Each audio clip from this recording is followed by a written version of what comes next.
Our next guest speaker contacted us a few weeks ago and said that he's been speaking to voice states throughout the country.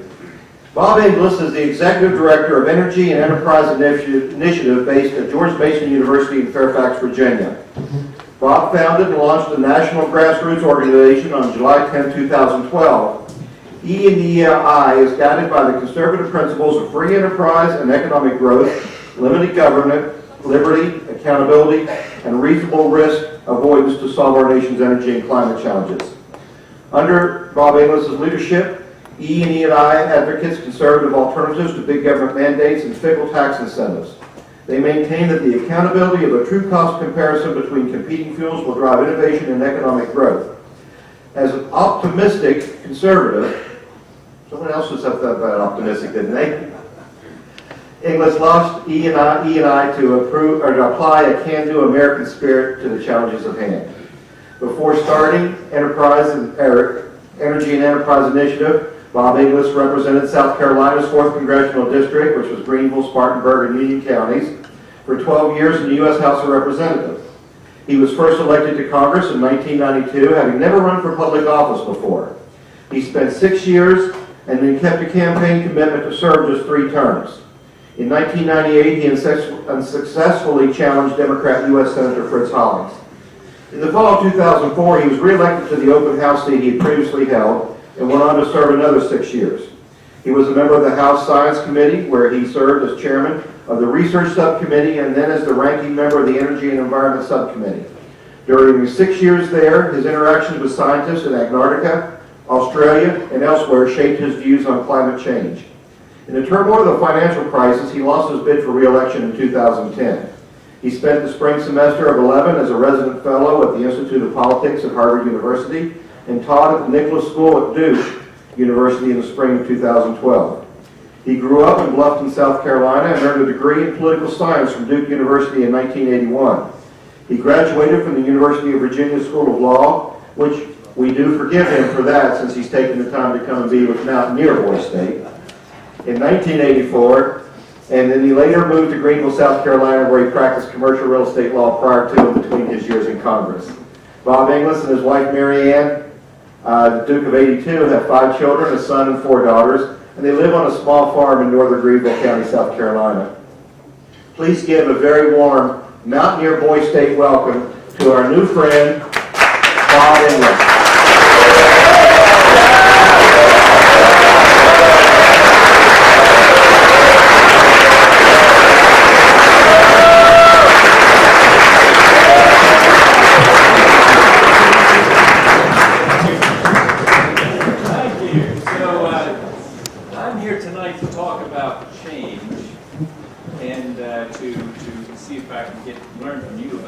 So, but first we need to start somewhere Oliver left off, all right? So this room, what you're going to say is go, all right? This room says tigers, all right?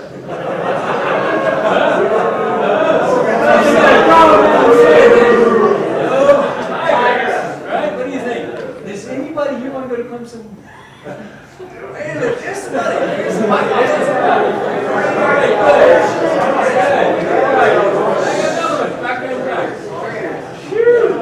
Okay, so they may find the same thing here tonight. Anyhow, so change, right? That would be a big change for the state of West Virginia to suddenly start cheering for the Tigers. Although they could have used some help apparently in that game. If you could have cheered a little bit more, maybe. Would have been very kind of you. I do want to talk about change. That's what my comments here tonight are. But before I get started on this change thing, I need 2 volunteers. I need somebody that's interested in power generation. Actually, 2 people interested in power generation. You got one over here. You're interested in power generation? Come up here. Wait a minute. Listen, are you a Federalist or are you a Nationalist? Federalist. Federalist. Okay, you gotta have a Nationalist. Who's a Nationalist that's interested in power generation? Okay, come on. Okay, so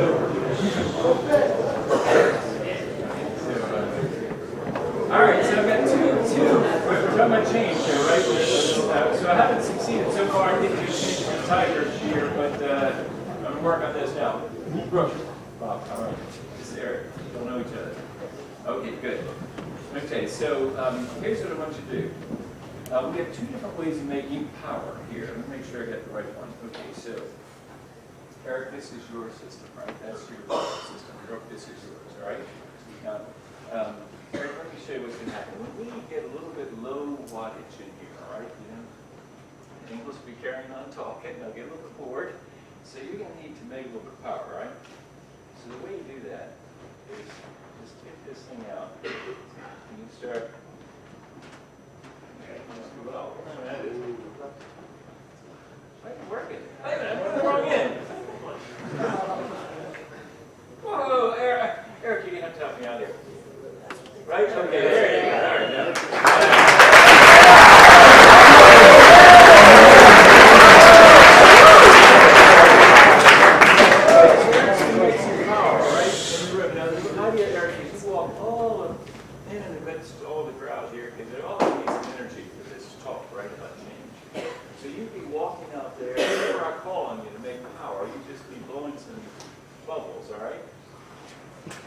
Brooke, you can make power a very different way, all right? When we call on you to make power, here's what you do. You just go like this. You just go like this. You do it only like so. Right? That's how you're going to make power to lift the wattage in this room, because as English talks, it might get a little bit dull, so you just go like so. All right? That's the way that you're going to make power. So Brooke is going to be making power. You walk all among the crowd here. Eric's going to be making power. And so now, we need a little bit of electricity here. So go down among the people and be making a little bit of electricity for us. All right? So power up. And so let's talk about it. Let's talk. He's got a whole cheering section over here. Now, for you.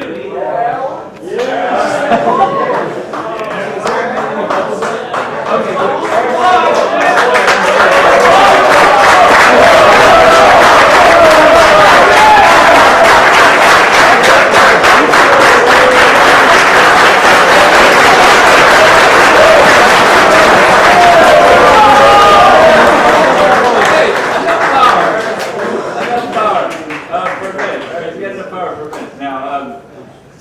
Let's talk about change some, right? So I'm here to, I had the opportunity to represent in Congress a district that experienced a lot of change.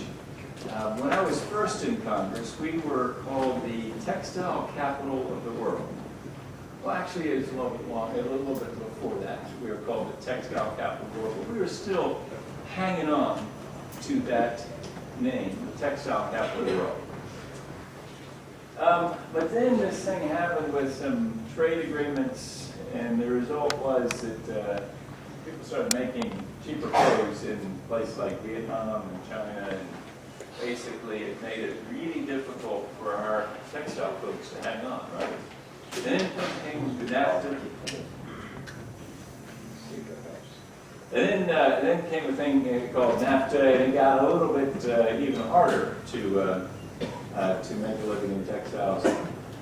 But about that time, there was this German automobile company that came to Spartanburg, South Carolina to make cars. And it's called BMW. I don't know if you know what BMW stands for or not. It stands for Bubba Makes Wheels. That's what it stands for, and that's why they came to Spartanburg. And so the folks from Germany have about $6 billion on the ground in Spartanburg, South Carolina right now. And they make some very fine cars. All the X4 or the Z4s in the world, all the Z3s in the world were made there. Z4s are now being made elsewhere, but the early ones were made in Spartanburg. Make X5s, X6s, and some very fine cars, right? So we have about 6,000 jobs in that, about 19,000 jobs in the supplier network. Meanwhile, textile jobs continue to decline.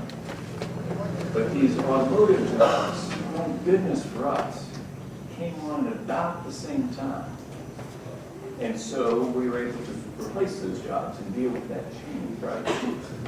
So let me ask you, this is a tough, this is why Energy and Enterprise Initiative wants to be here tonight, because I want to talk to the future leaders of West Virginia about something that's really bedeviling the country and bedeviling your congressional delegation included. And that is, what about the change that may come in West Virginia and Kentucky and some places like that relative to coal? Because if the change comes, it affects real people in this room, and I imagine families that I'm looking at right now. So the question is, how do you deal with that change? And of course, I'm speaking to the future leaders of West Virginia, people who this week will introduce real sounding bills in the House and Senate, and perhaps get them passed, signed by your governor, maybe upheld by your Supreme Court, and you'll be basically acting the way that the future leaders of West Virginia will act. And we'll have to address this problem. I get a little low energy in here. We need some energy back here. Eric, you got to be making some power. You can go to this side of the room too. Is this close over here or something? George. So you can go, and Brooke, you got to come on this side too, and you're going to got to go on that side. Make some power for it.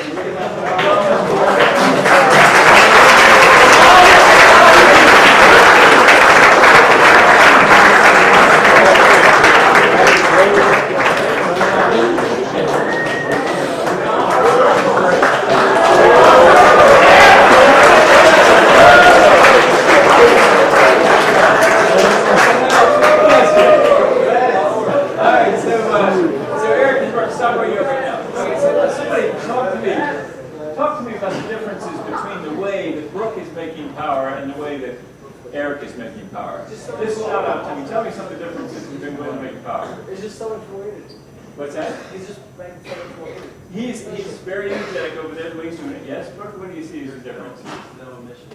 Oh, no emissions. What? Oh, interesting. Is that what you think yours is? Yours has no emissions. Is that what you think?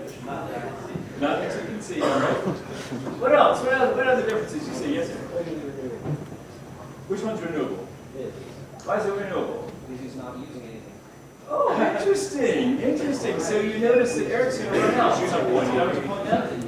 Eric, you can give us some more over there while you're at it, okay? At some point, it looks like, right, so Eric is going to run out at some point. It looks like Brooke has three, right? What else? What else do you notice the difference? More difficult. What are the difference you notice? He's going to have some muscle fatigue after that's true. He's in training. He's going to have some muscle fatigue. He's practicing that windmill zone. What else? What do you see?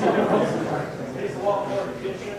Whenever he goes to blow bubbles, sometimes he may get bubbles, sometimes he may not. Whereas non-swing, it's always going to be there. Interesting.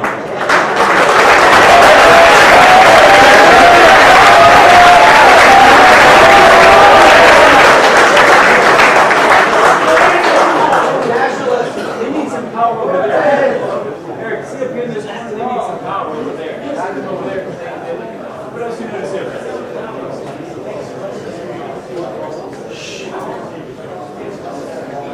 Oh, no, Josh was pointing out that maybe it takes it's less exhausting to blow this thing rather than do this. Look at it. Brooks over there wearing himself out. What else do you notice different? At some point, Eric's bubbles are exploding, so maybe Interesting.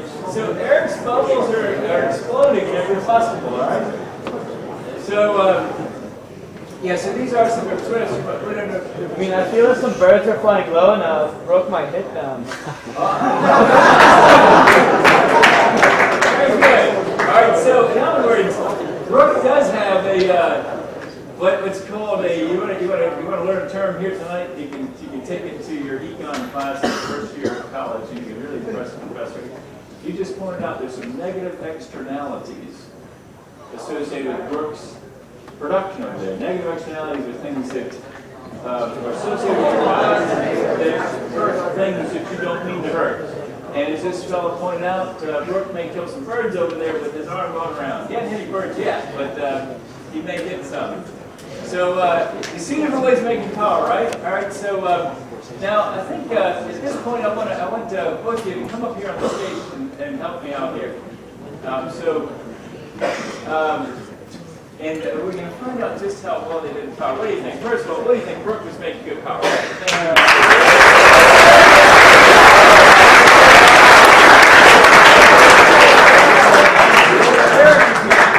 Would you say?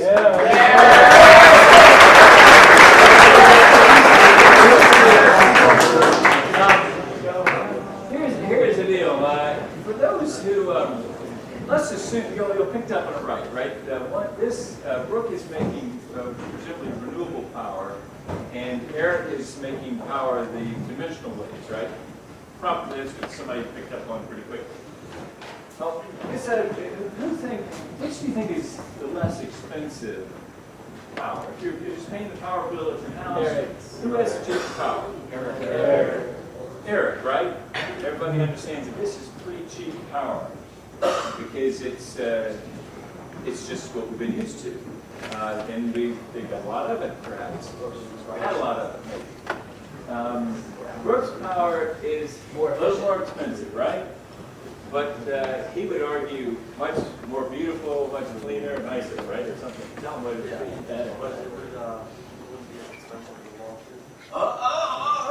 He's on to something. Okay, so hold on a second. All right, now, here's how we're going to illustrate negative externalities. You know, this is the point that somebody made up here about Brooklyn. First, you made the point about Brooklyn's bird, right? Okay, so Brooke has a negative externality associated with his product. He could kill some birds if that were in fact a wind turbine, right? And it really is a serious problem. Bats can't adjust to wind turbines. They run into the turbines, they die. It's bad for farmers because they eat bugs. Eric, on the other hand, has some negative externalities associated with his product that we'll now illustrate. Please stand up if one of Eric's bubbles touched you. Stand up if you were touched by a bubble. Now here's what I'd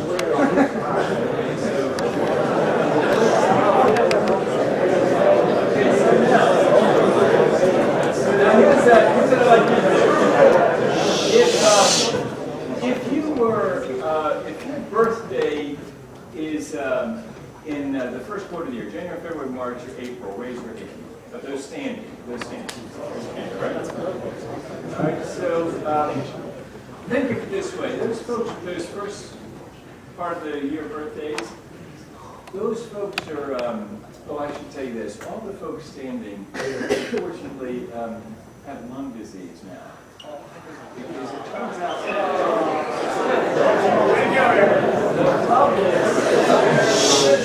the bubbles have a little problem with it. And that was that it's the soot and things like that, and basically cause lung disease. So now the folks that just raised their hand in the first, well, let's actually have to do it over because it's going to be harder to do the birthdays. These folks over here, just imagine these guys are on your insurance policy. They are covered by Blue Cross and Blue Shield. If your family's covered by Blue Cross and Blue Shield, they're with you on Blue Cross and Blue Shield. These guys right here are Medicaid recipients. They're people that have low assets and basically receive government assistance in health care. These folks in that section up until this one right here are Medicare recipients. Those are folks who receive health care for retirees. These folks are just uninsured. They go to the hospital and they get care. And now the question is, who pays for all the people standing? Basically, everybody sitting. Right? Because if you're sitting here and you're covered by those guys' insurance policy, your premium just went up. If you were sitting here and you're an American taxpayer, you paid for these folks, Medicaid, and those folks, Medicare. And if you happen to have anybody in your family ever go to the hospital, you pay for those folks. Those are the costly folks because they're in cost because they get shifted onto your bill if you at the hospital. So now basically what we've illustrated is that Eric's power, while cheap, has some costs that aren't on the meter. Now, what do you think? If we put all those costs